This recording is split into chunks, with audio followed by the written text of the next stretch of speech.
Hello, everybody. Looks like we're live finally. We had a little false start when I thought we were live about a minute ago, but glad that we finally are. I can see people are joining in, which is fantastic. I'm just going to share my screen so we can get going. Okay, so welcome everybody to the conference debate. The motion for the debate, as you all know, is building energy modelers are not literate. And we will have speaking for the motion, Professor David COLEY, who's a professor at the University of Bath, where I'm based, in low carbon design. David has worked for several years on issues of building energy efficiency, air quality, ventilation, carbon, obviously, given his title. And a large part of this work is informed through a practice of modeling in one form or the other. So I think he's well placed to speak for the motion. And as you will see, he has a more personal vested interest in the motion. And speaking against the motion is Dr. Annie Marston, who's currently the Chief Product Officer at Resustain, which is a software platform to reduce energy in the existing building stock. She's worked as a building physicist in industry for 15 years in the US, Germany, and the UK. She's passionate about affordable, reliable, clean energy for all and the role that the A&E industry can play in that. Okay, so let's just see why we're here. What's the motivation for the debate? There was this paper published 5 years ago by David with colleagues. So there was a student, Salah Imam, I think he was from Egypt, and Ian Walker, who's based at our Department of Psychology, who's since moved on to Surrey and more recently Swansea. And the paper looked at data from about 100 modelers, and it tried to work out whether the ranking that the in-practice modelers produced for common modeling input variables was the same as that we would generate out of something like a sensitivity analysis. I hope I've summarized that adequately, David. And this paper raised considerable dust, shall we say. It was picked up in the trade press, and Peter de Wilde, who I think is in the audience, there were letters to the editor and quite a little storm, shall we say. So that's the reason we have this debate in the conference. And as I said in the morning, this debate in itself was kind of at the heart of why we wanted to hold this conference at Bath in the first place, starting from Peter's visit here in 2019. So what are the rules of the debate?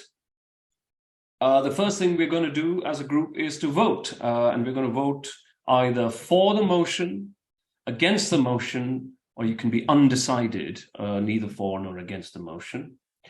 After which David will have the floor for 10 minutes, and then Annie will take on for 10 minutes, and then David has a chance to rebut or bring in other perspectives for 5 minutes, and likewise Annie, and then we will open the floor to the audience for a space of about 10 minutes. I've deemed myself the timekeeper for these activities, so hopefully I will keep everybody to time. But the main thing to remember is to have fun and not worry too much about the time. We make sure we get everybody's views in. And at the end of this whole process, we vote once again for, undecided, and against. And at the end of that, I will announce the winner. And the winner of the debate will be the side that has moved the most minds. It doesn't matter whether you're in the majority or the minority. It's about the number of minds you've managed to bring in your direction at the end of the debate. Okay, so if Alan's ready, hopefully there will be the ability to vote. I can see the voting process is open. Please carry on and vote. I will wait for about maybe a minute, and then we will proceed.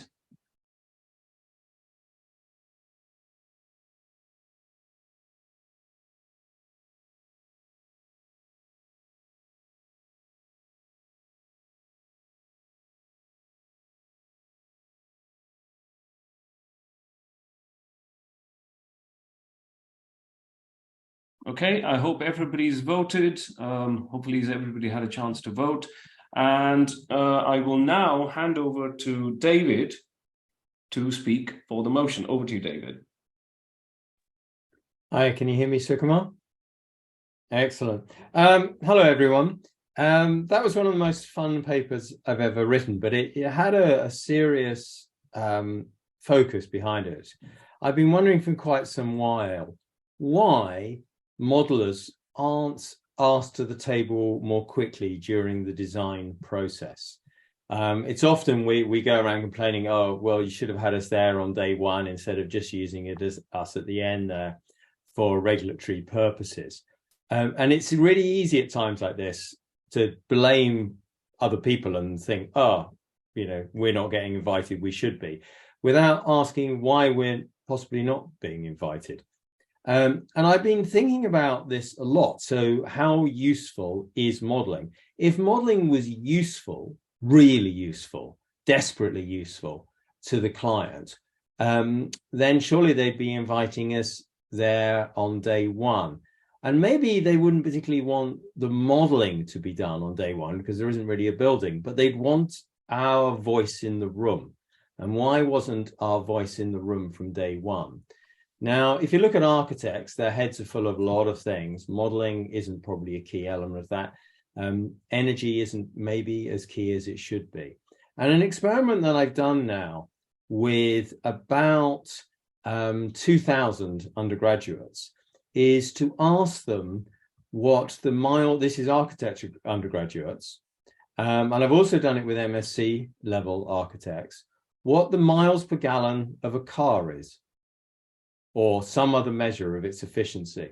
And every year I do this with the undergraduate body, and I find out about half of them know what a good car does in miles per gallon. It's very interesting they use gallons, by the way, considering how old they are. But they roughly know what a car that's good does and what a car that's bad does. And when I ask them about what about houses and buildings, you know, how much energy do they use? You might do it per meter squared of floor area or any kind of value. No one's got a clue. So I thought I'd better ask some architects that. They didn't know either. Then I asked some members of CIBSE what the miles per gallon, as in kilowatt hours per meter squared, of their homes were. People didn't know the answer either. So it seemed like one of the key outputs that we have was not that well known. And then I did another slightly tangential experiment, which was to go and see if anybody, apart from people who use numbers a lot, maybe like academics and some engineers, whether anybody would pass the GCSE in maths. So I asked some very simple questions from the GCSE maths paper. For example, if something with VAT costs £100, 20% VAT, what did it cost beforehand? I have found virtually no one who can do that, who's not an engineer, who's not a doctor, and who isn't in academia. So it seems that numbers are not in the soul of people.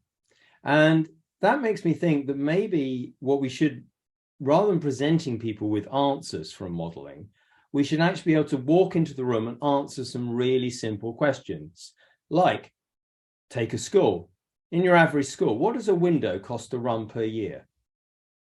That's the heat loss from the U value, or it's the ventilation rate as well through that window, but some kind of equivalent to miles per gallon, or a person is about 1.8 meters tall, or I can pick up a 20 kilogram suitcase and take it to an airport. Something visceral, some kind of that translates the kind of numbers that we deal with into something that they're used to dealing with, because they're used to drawing doors, architects, and windows and facades, and they know what 10 meters is, and they know what 25 meters is, and they know how to design a chair because they know how large a human being is. And they probably got asked to design a chair in Architecture School 101 in their first year. But how do they actually feel about our numbers? Can they actually use our numbers? And can we use our numbers? So do we know the answer to these very simple questions, like how much less heat is lost by a ground floor slab than the roof in a building? Where would you add the insulation? If you don't know all of the details of your building, which you don't at stage one, which ones do you guess, and how relaxed are you about guessing them? So for example, you're born in Shanghai, you're working for Arup in Manhattan, and you're designing a school for South Korea. How do you know when the teacher opens her window? What will the angle be? So you can run it into a computer model to get the airflow. You need so much detail to do that. The question is, would you be more usefully employed just walking into the room and giving advice on day one? And let's just look at some very quick slide. I'm just going to share my screen, Sukumar, hopefully successfully. Have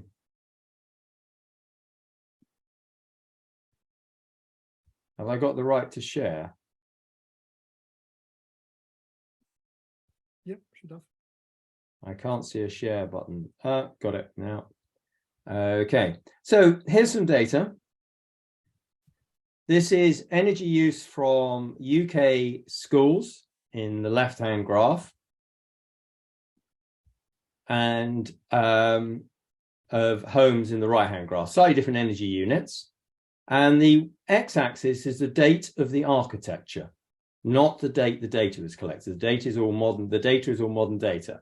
You will see in the left-hand graph there for schools, and actually pretty much in the right-hand graph, the invention of cavity walls, insulation, double glazing has not in any way, shape or form reduced the energy use of buildings. And this is 13,000 schools, by the way, and a very large home data set as well from national government. And that kind of contradicts some of the advice I would suggest that modelers like myself might give to clients. And somehow I think we've got to solve that problem, okay? Because it's very confusing to an architect why all of these buildings have the same energy use per meter squared.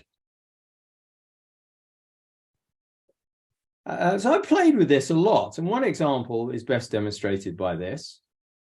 So this is a rectangle that might represent all the glazing in a building, or it might be a single window. And you can imagine an architect could draw with his or her pencil or computer-based system a slightly larger area. And it isn't obvious, because I've now checked this with over 100 architects, that the right-hand area is twice that of the left. So a slight slip, as it were, with the pencil, and even if you decide to use triple glazing rather than double glazing, you end up with the same U value. Sorry, the same heat loss. And that is why I would suggest one of the reasons why, for example, this building here, which is at the University of Bath and just being built, if you look at that facade, if you were to calculate the U value of that facade, it comes out at the same as a 1930s, typical 1930s building. So there has been no progress. And I would suggest, unless we're in the room on day one, and we're super useful on day one, and can answer questions as quickly as other people can, in a way that an architect can just discuss, they can have a view on the color orange. They have a visceral feeling of the color orange. Unless we can move ourselves into that space, we'll never be part of the solution and try and get that graph I started with actually sloping dramatically down. How am I doing for time, Sukumar? You've got another 1 minute odd. But David, since you've got a few minutes, do you want to actually say why you thought the professionals weren't literate? I mean, a lot of what you've just said here, if I may interject, is okay. Why the professionals? Yeah, sure. That's a very good point. So, so obviously, it's a provocative thing to say, kind of thing that winds anybody, gets people going. So that's part of the storyline. But the other reason is, if you look at actually a definition of literacy, Literacy is the ability to communicate to a wide variety of audiences, and we should all be singing from the same hymn book. Language doesn't work unless table means table to most of us. Okay, so we should be able to communicate the huge amount of stuff that we know very, very easily into the design space. And unless we can communicate it very easily, I would suggest we won't be asked. And you could also argue that we are not ourselves literate.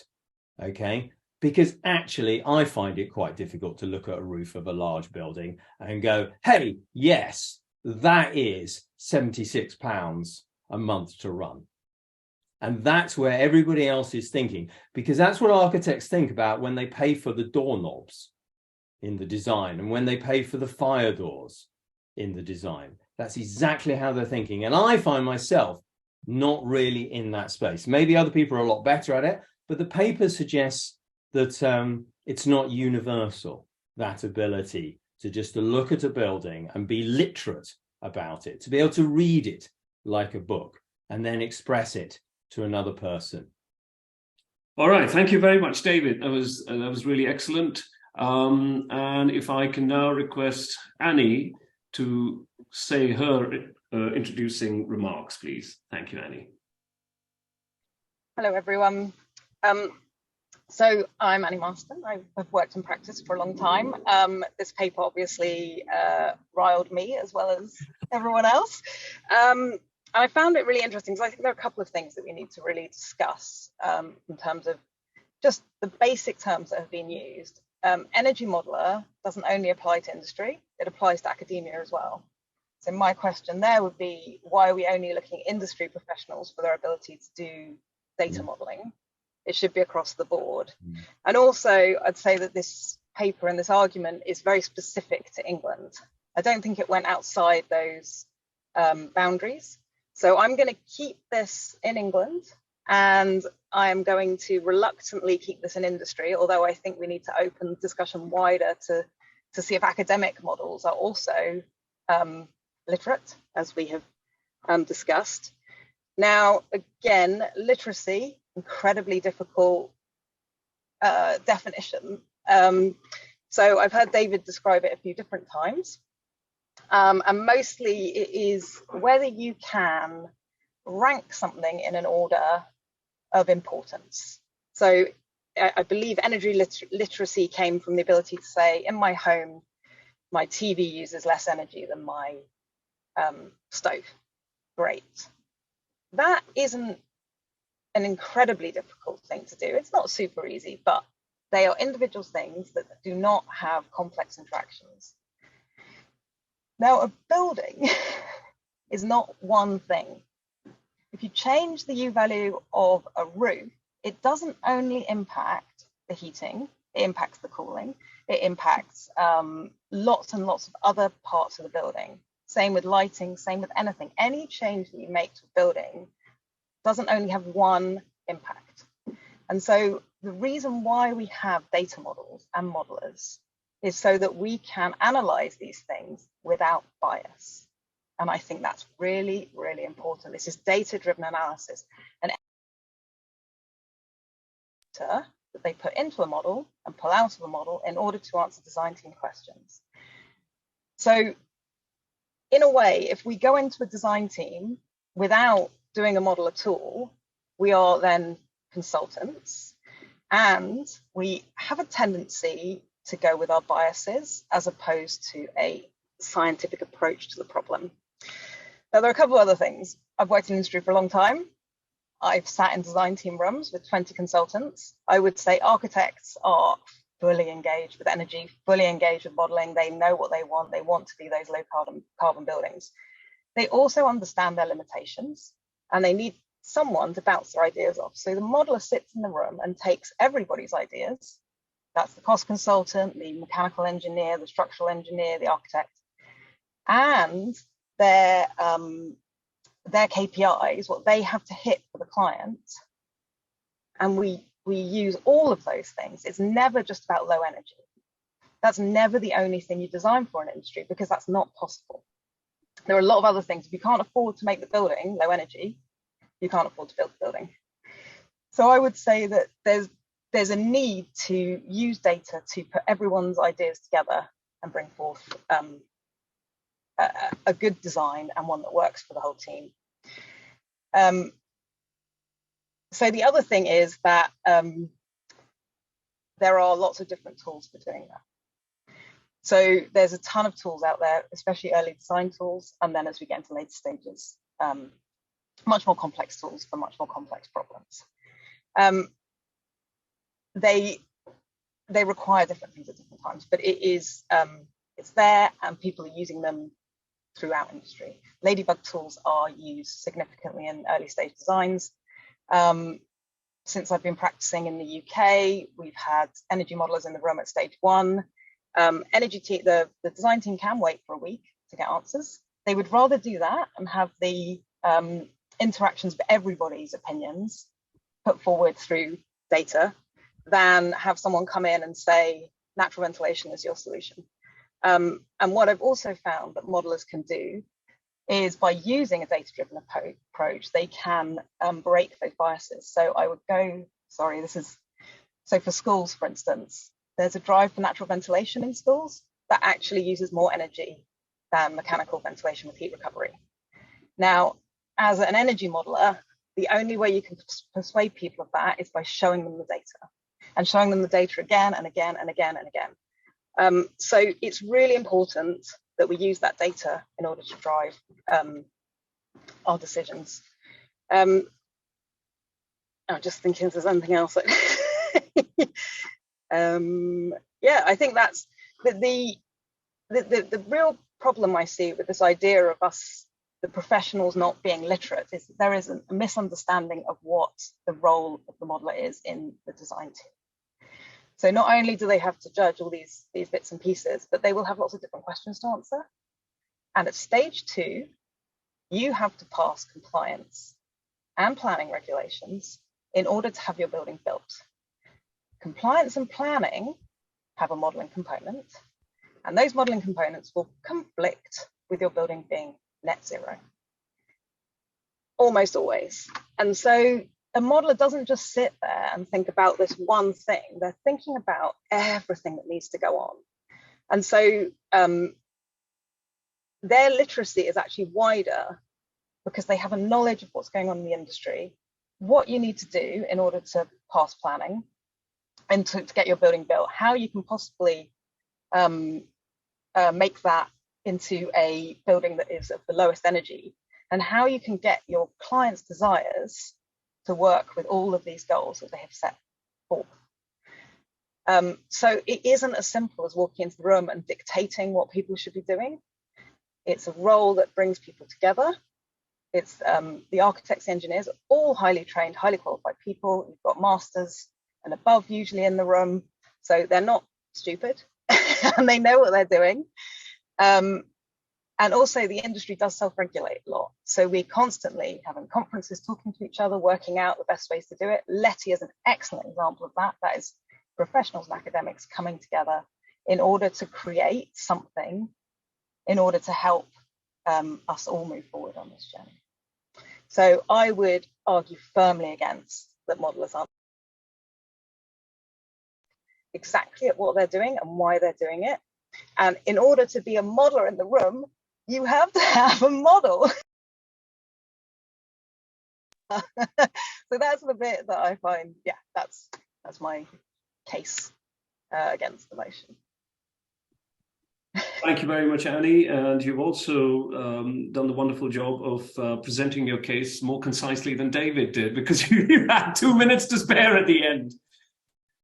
Sorry, can you hear me? Oh.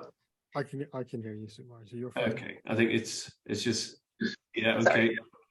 Yeah, so I was just saying, Annie, congratulations on presenting your case very compactly, because you had 2 minutes to spare.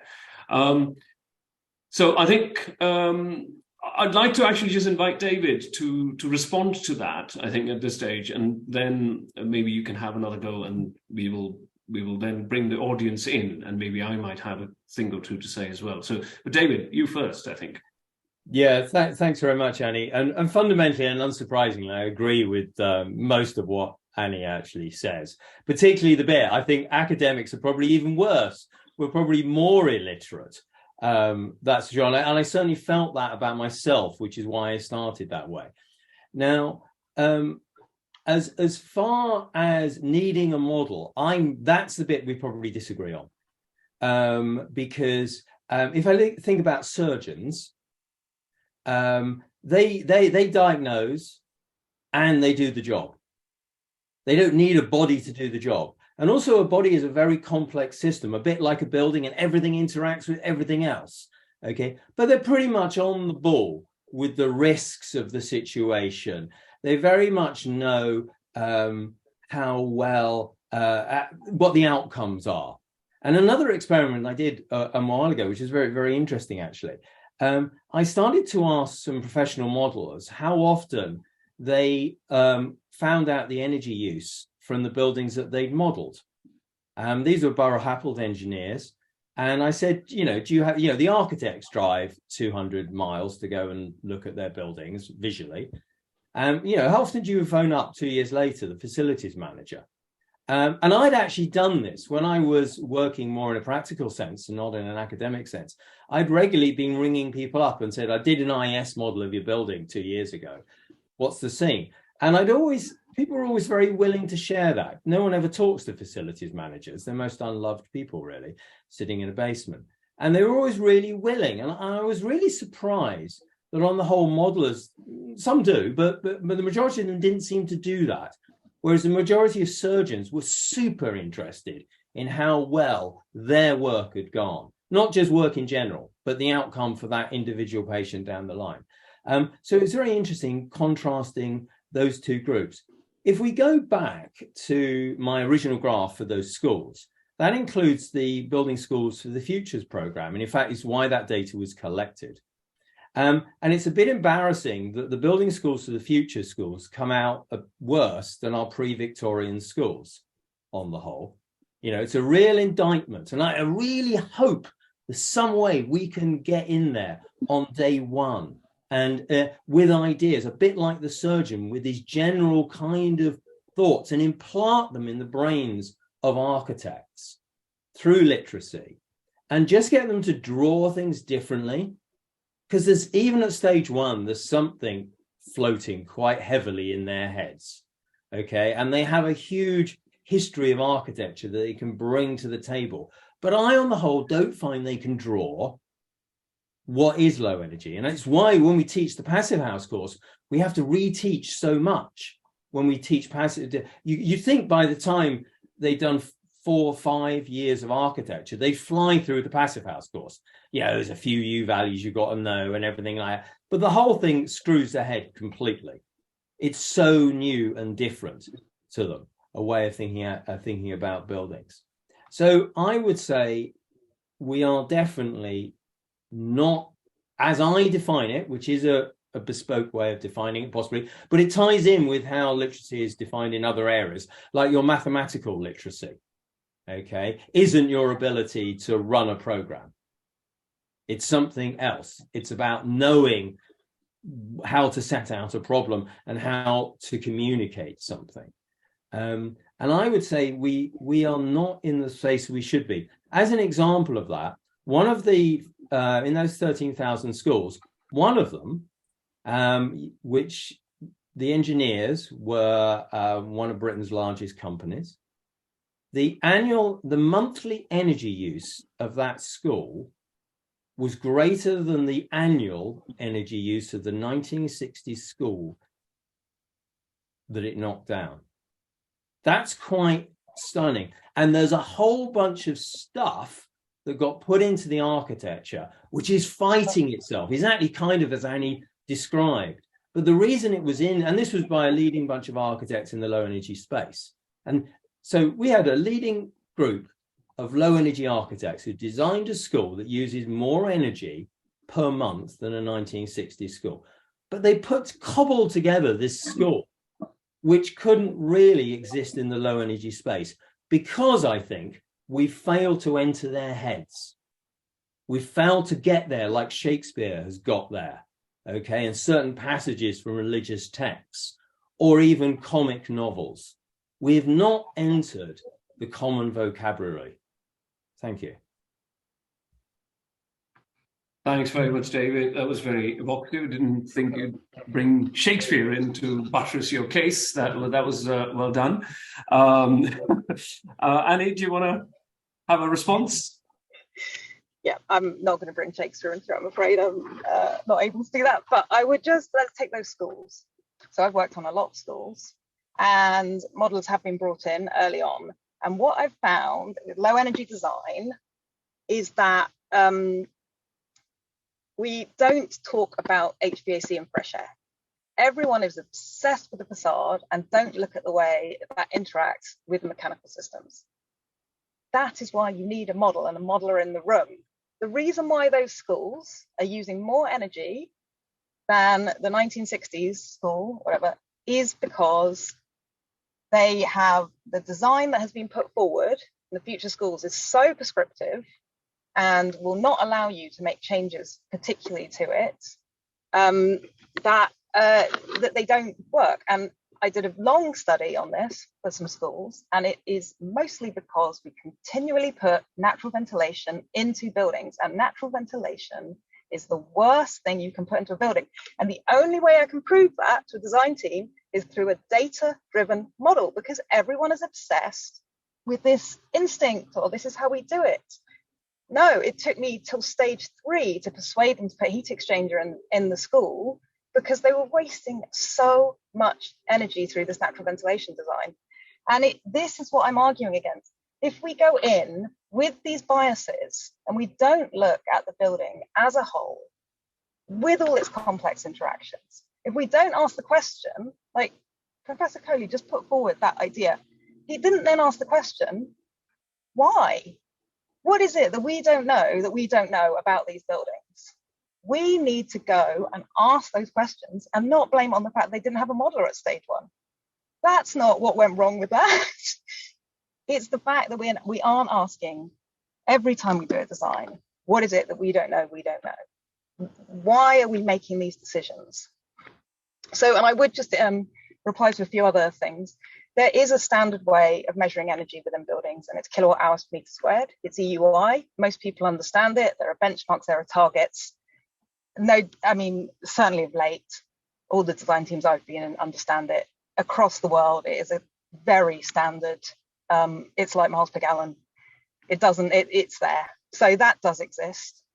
I would say that asking undergraduates things has no reflection on how the professionals in the buildings industry work.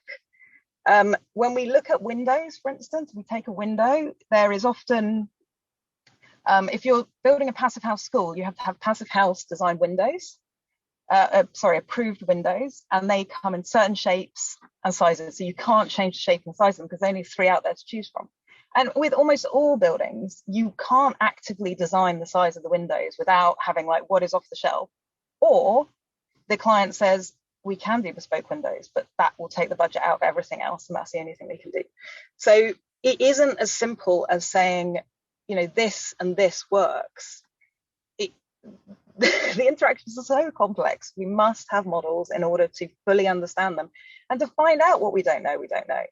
Like, you don't just do a model and then present the answer. Like, so Professor COLEY just said, you set out the problem. Yes, that's experience. That's an engineer's mind frame. You begin by saying, what is the problem? Is it energy? Is it cost? Is it comfort? Oh, it's all of those things. Okay, so there's our problem. Now we're going to solve it through a data-driven analytical approach. And then we're going to use that analysis and we're going to say, that isn't what we expected. Why? Well, that is what we expected. Why? And you have a reason for every piece of design advice you give, rather than, oh, it's like, you know, a roof insulation is this and floor is that. No, because what's your mechanical system? Are you heating the space? Are you cooling the space? Are you putting fresh air into the space? You can't make those decisions independently. That's why models came about. That's why we have energy modelers in the industry. So I think that's really important. And I can't say enough for the fact that these Bureau Happold designers, energy modelers, probably have to go through an awful lot of London Plan, an awful lot of compliance, and an awful lot of EPCs. And because those don't reflect reality in any way, if they phone up the building and say, how much energy are you using? It's not supposed to reflect that. So Why would they? Most likely they'll start doing that as you can move on and look at the building's energy use, but that's not what their job is. And so why would they? Their job is to get the buildings through compliance. That's the question that they have been asked to answer. So I think it's all of that. When you ask someone, do you phone up the buildings, and they say no, you say, why is that? And then ask them why they do it, and say, well, we just model compliance. Or I think digging a little deeper might give a really good indication as to why the industry in England, this isn't the same around the world, is as it is. And it's not to do with the lack of literacy. In fact, the modelers in the design team probably know a lot more about what they need to do in order to get that client, to get that building built, with the wider context of what's going around than the narrow focus of energy. Excellent. That's absolutely brilliant. Thank you very much, Annie. I think we're really kind of getting to the meat of this. And there's a couple of questions coming in from Rob LeCloud and Dave Jenkins. But before that, I'd just like to briefly sort of summarize your positions, if I may, and please interject and tell me if I've got any of that wrong. Annie's main two sort of key points to Annie's end of this debate. One is complexity is a sort of critical factor, and the sort of interrelationships between these design decisions influencing the eventual outcome, and the difficulty in disentangling the relative performance aspects of individual elements is something that you've picked up on. And the other thing, I think you've talked about compliance in this the second set of statements you put forth. You talked a lot about compliance and how compliance actually pulls modelers and designers in potentially undesirable directions. And this is not necessarily a reflection of the literacy of the modelers, but simply the fact that they are bound to comply with the compliance regime that exists. And I think Rob's question, or I think it's a comment/question, is, maybe I better read it out. He says, I wonder if the bigger problem here is whether our regulators and building regs are actually literate. If these things weren't legal and regs were enforced, this problem wouldn't exist. So in a way, my question is, how did we get such seemingly illiterate regulations? So if you want to do that, I'm conscious I haven't summarized David's end of the story yet, but maybe because just to keep the debate alive and interesting, Annie, if you want to come in on that. So regulation has been sort of developed over the last 20 years in this kind of national calculation methodology, which is sort of all over the place for different building types. And the thing is that it hasn't been checked. So I'll give you an example of this. The domestic hot water usage for a hotel building in the regulations that you cannot change to pass building regs is 10 times more domestic hot water than your average hotel uses. So, and that was set out by the BRE a while ago. And I think now no one holds responsibility for those NCM databases, which influence how our benchmark buildings are created and run. There is, it's all gone askew. It's interesting as well because I have said this. I, in fact, gave a presentation at Loughborough University about how regulations and NCM are hurting low energy design. And they found it hard to take that some of the benchmarks were not correct, especially when it comes to the way you model facade versus HVAC. And I think, to David's point, it is hard to hear when there is potentially an issue. And NCM and all these things are created by academics, not by industry. Mm. And so there's got to be a feedback loop. And I think one of the main problems that we have is that the academics and industry do not talk to each other properly, or necessarily even think that they should. I mean, I disagree with that. I think we should be talking all the time, but yeah.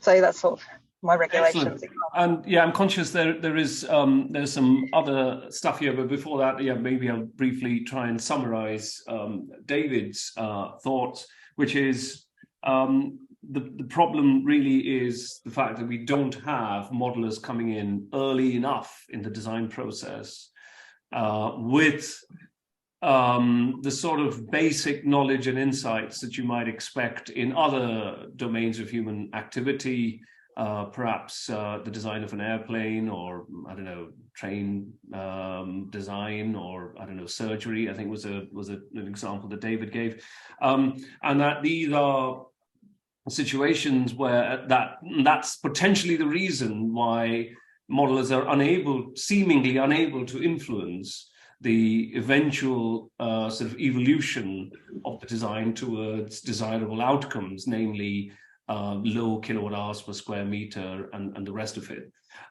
So, David, is that a reasonable summary of what you've said?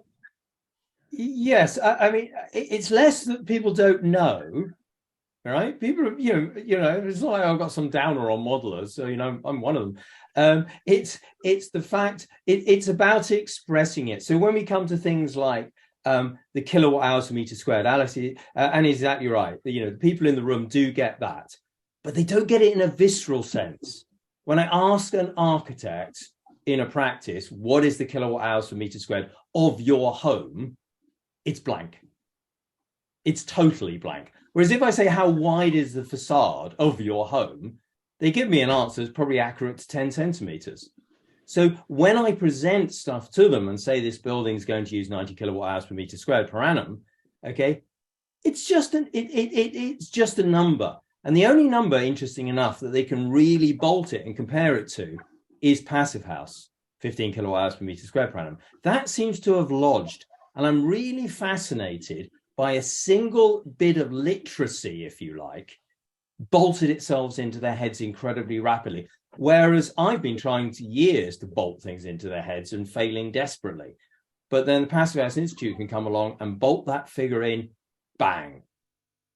Can I just interject there? So David, so just to clarify, it seems to me at one end that there is a distinction to be drawn between a person's ability to read a book, which is what I would maybe define literacy as. You know, I want to be able to understand the letters that are on the page and be able to construct words out of them in my mind and actually follow from one word to the other, stopping at the appropriate junctures when a full stop is put and a comma is put and so on and so forth. Now, that doesn't necessarily mean the definition of literacy should not mean that therefore I can then turn into Shakespeare and inspire the reader of my works to such a degree that my works become memorable. I think the problem is, because you've posed the problem in the debate in terms of literacy, not necessarily inspiring, you know, memories or inspiring grand ideas about what buildings' energy might look like. And that's quite a different question, isn't it? Well, the reason for that, sorry to take up more time, is that the way I saw literacy in the paper is you were the writer of the book. The modeler is the writer of the book. So it's a question, when you're one of the key things about literacy at that level is how you tell the story and whether people remember to be or not to be. Okay, and that's why I would suggest part of the reason Passive House has been quite successful, because despite the huge complexity, as we've had pointed out by Annie there, of interacting systems, that it all gets quite nicely reduced down to something you can teach quite rapidly. You can model in a spreadsheet, and it's not brilliant, and it won't tell you about overheating and a huge amount of other things. Okay, but it gets you heading off in the right direction when you first pick up that paper, that pen. And I think that's actually what we're finding out in practice is architects who have been through the Passive House program are actually quite good at picking up the pencil and heading off roughly in the right direction. Whereas people like myself have been a complete failure in trying to get them to head off in the right direction, which is why I'd say I've been illiterate. Okay, so because you've been speaking, David, and I know Rob's got a second question, but I'll skip over that just temporarily, but we will definitely come back to it and pick up David Jenkins's question here. Because I think this is to you, David. What evidence is there the literacy of modelers, and he's put modelers in emphasis, is the issue, rather than perhaps modelers not communicating their literacy to other decision makers in a design team? Can failed building projects, for example, school examples, always be down to the modeler? But I guess you've kind of covered some of this in your response, but please feel free to add something if you want. I don't think I have anything. I actually don't really know the answer. We wrote the paper just to tackle one element, and there's a huge, it's not an attempt to answer the building performance gap or anything else, but it's just a little nudge to make like, I was very surprised about the results in that paper. There's a follow-up question from Dave Jenkins, and I think this is potentially more in the direction of Annie, so I will do that and then cycle back to the other question from Rob. He says, and also if decisions are erroneously based on compliance rather than design models, then that isn't really the fault of the modeler? I mean, yes, thank you. It is not the fault. I would say that there is a communicating data is very, very difficult to a wide team, and a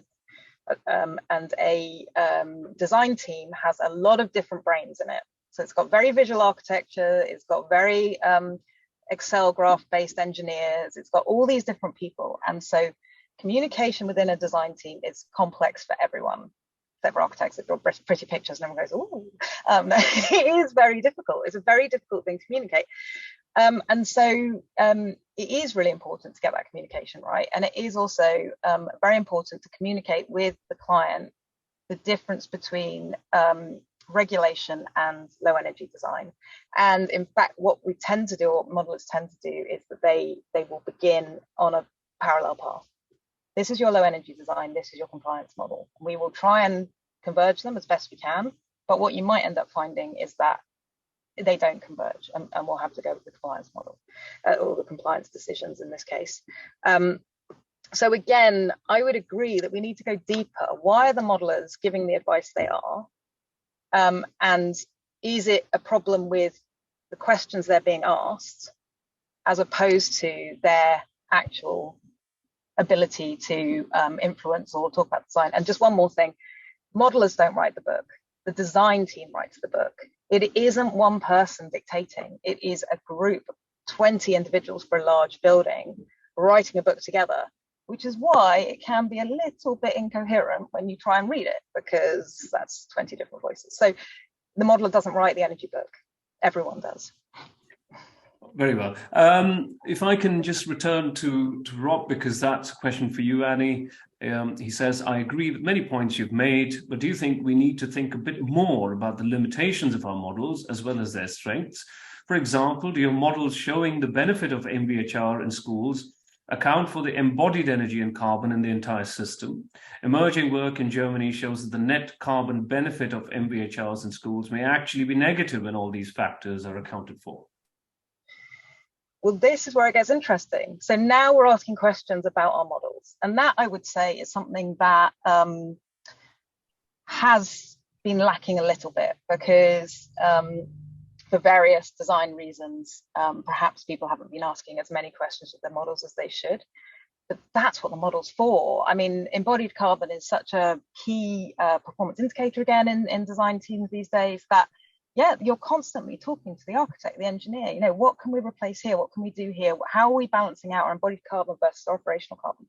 And the only way you can do that is by questioning and preparing your models. And I mean, that's the fun part, right? The analysis is the fun part. Question, question, question. And I would say that not all modelers do, you know, some just plow out the compliance models. Fine, that's what they've been asked to do. But anyone that's interested will question and look at and have to answer those questions. Okay, the questions are pouring in, so I better get through them quickly before we run out of time. Tristan wants to know, or I don't know if there's a question. I think there is a question in there, but I'm going to read out the whole thing. He says, I'm not sure we need models to understand the interactions at play here. The majority of heat loss in modern buildings is via the air, not through the fabric, yet we are hung up on U values, not air tightness, and the change in practices. Why, given the changes in regulations over the last 20 years, have we not changed the way we design buildings? A new build house now looks the same as one from 2000. Is this not due to a lack of basic building physics? We don't need a model to understand this. Which one of you? He hasn't directed it in one direction or the other, but maybe as somebody who's holding the fort for the modelers, Annie, maybe you want to go for this. I wouldn't disagree.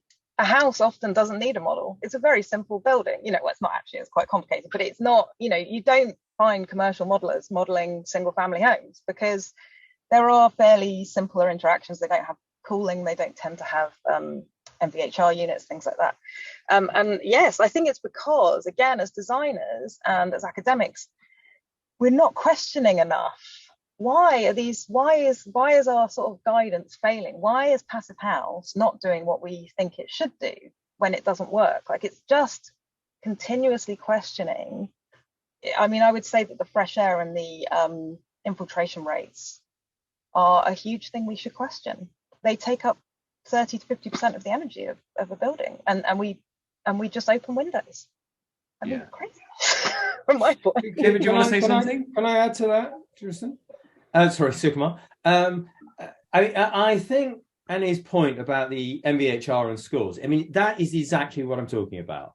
So if I've got this right, and correct me if I've got it wrong, Annie, you did some work on a school design, and you've got some really good data now that shows for that school that the MVHR is probably worth pursuing at design stage as a possibility. But actually what's happened, I would suggest, correct me if I'm wrong, is you kind of know that that might be true for more buildings, more schools, than the one school you were working on. And hence, I would suggest you are now literate in that you'd be really willing on day one to put your hand up and say, by the way, we could try and pursue this in a different way. And that is exactly what I'm talking about as far as literacy is concerned. It's these lessons that we learn and can express really simply to other and back up with data. Yeah, here's the other school we did, blah, blah, blah. But it is I would suggest a huge amount in that one example of vast transferable knowledge and hence literacy. Excellent. Now that you got the stamp of approval from David, it's not like that. You know what? It's the last thing you want. Okay, so now, I think there's comment and question from Nick Swedberg, but I'd just like to briefly read out Rob's response to Dave Jenkins. He says, yes, in my opinion, based on my own experience in the UK design teams, modelers need to be far more bolshy. We need assertiveness training as much as further literacy. I can't repeat here the words I've had to use to convince design teams not to abandon the challenges of doing Passive House for the first time. I don't mind you repeating those words, Rob, if you want to go for it. No big deal. We're all adults in the room. But I will skip straight on to Nick Swedberg's comment/question, and I have the privilege of reading it all out. David mentioned a perceived lack of follow-up from energy modelers on the results of their models as compared to architects with buildings or surgeons with patients. One might argue that this is a result of the prevalence of compliance modeling in industry. Oh, where have we heard that before? Thus the use of performance-based programs, Passive House, ILFI, etc., that more broadly mandate post-occupancy testing in order to earn a certificate, and in the case of ILFI, 12 months of energy metering is required, have the possibility to impact this question. As a related comment, having engaged with these sorts of projects which caused earlier energy modeling discussions and far greater scrutiny of fundamental modeling input in assumptions, is there anything to be said about utilizing modeling assumptions which are more common in early design phases? It's quite a long thing, but I think the key question was about this follow-up. I think it's for you, David. Oh, sorry. Right. Well, yeah, I mean, follow-up is fantastic. And I'm talking about post-occupancy evaluation, absolutely brilliant idea. But I'm more talking about just the odd phone call.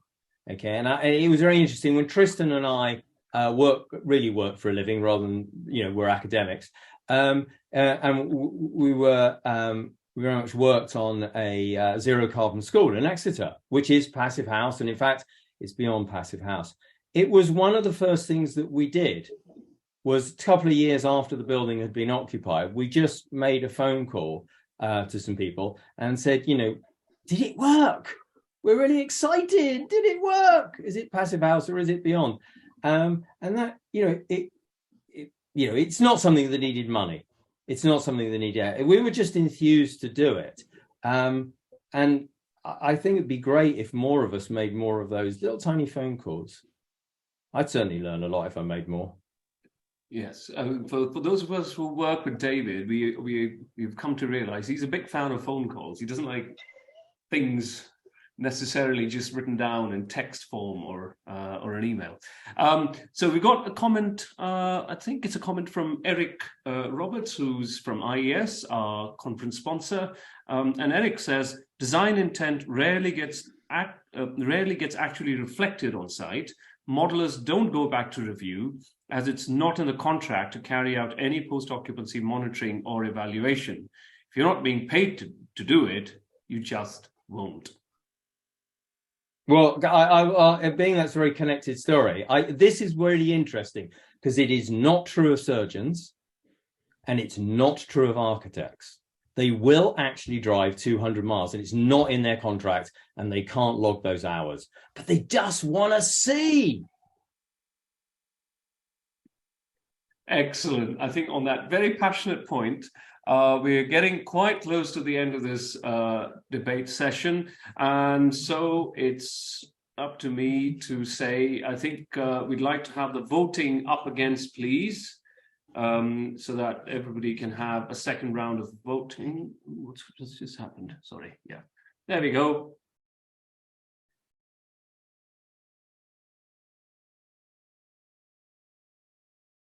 You guys are not allowed to vote, you know that, David and Annie. I haven't voted.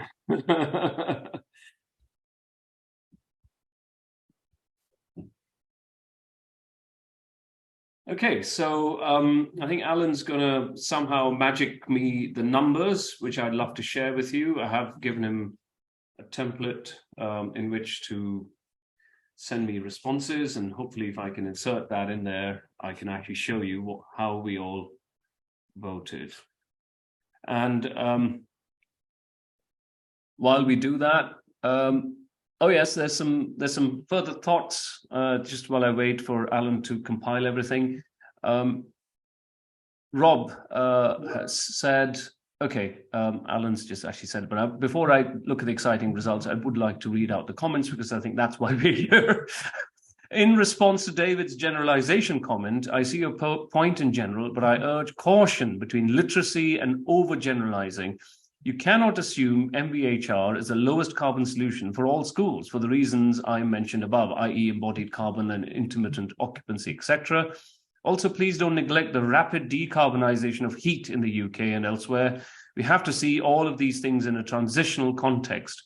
Also, think globally. The world watches what we do in the West, but can they emulate and use all of the resources we are equitably?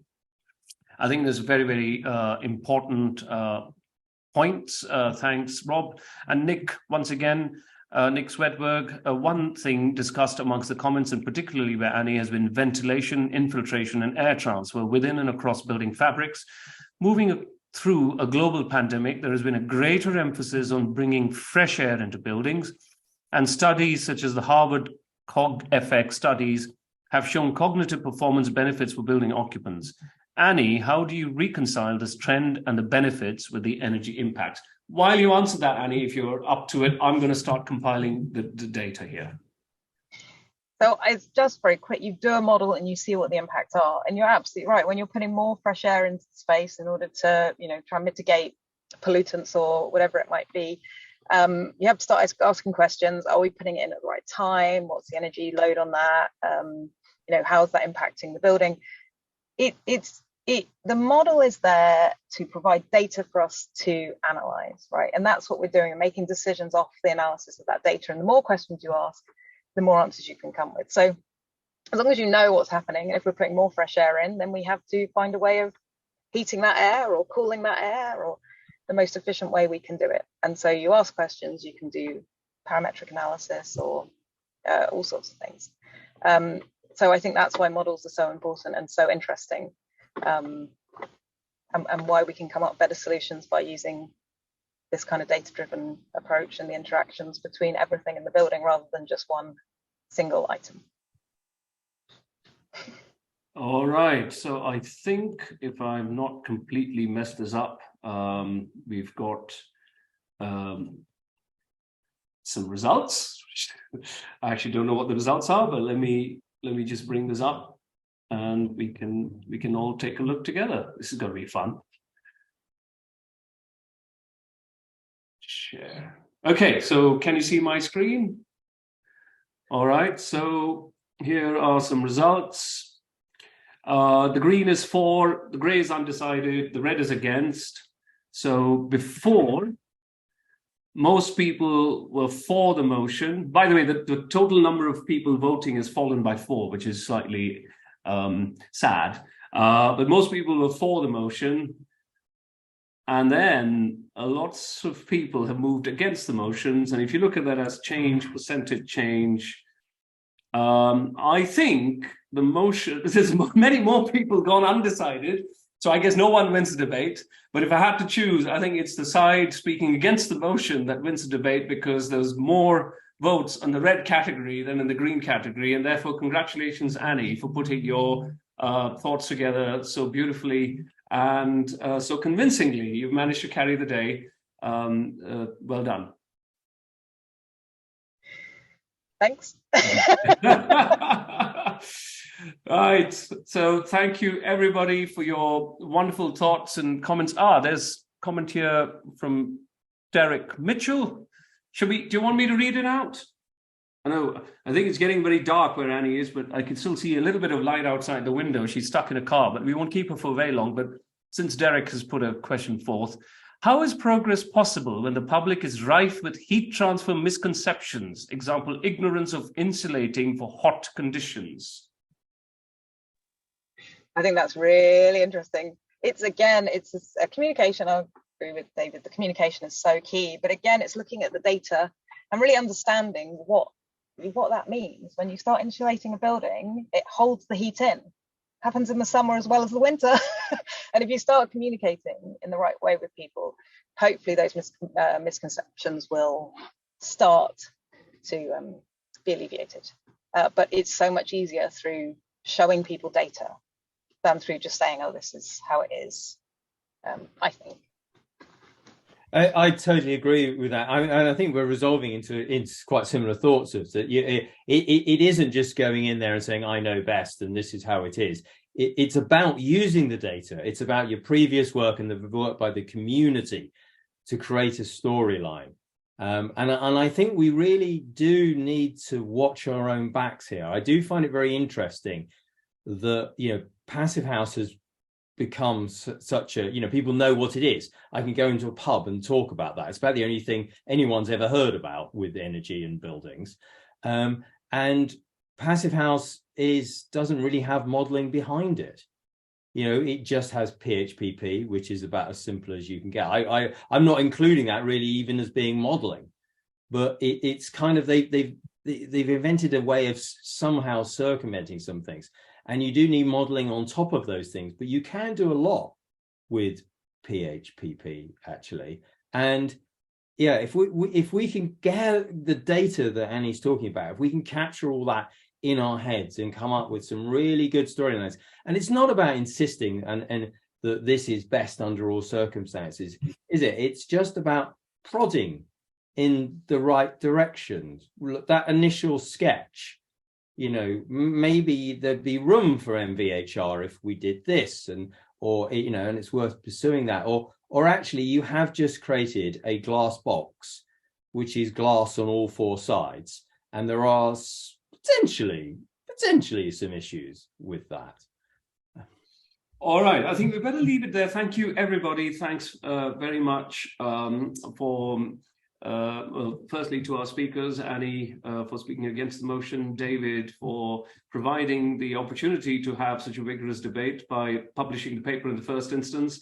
And thanks to everybody in the Q&A forum who've asked such wonderful questions. Thank you very, very much. I really, really enjoyed that. Didn't know what was going to happen when we set up this whole debate thing, but it's turned out really swimmingly. I really enjoyed that. I've got to go pick up my son from school, who is desperately ringing me. So I was going to summarize the events of the day, but since we've slightly overrun, I think I'll summarize them tomorrow morning for the audience. And with that, I will bring today's session to the close. Bye-bye.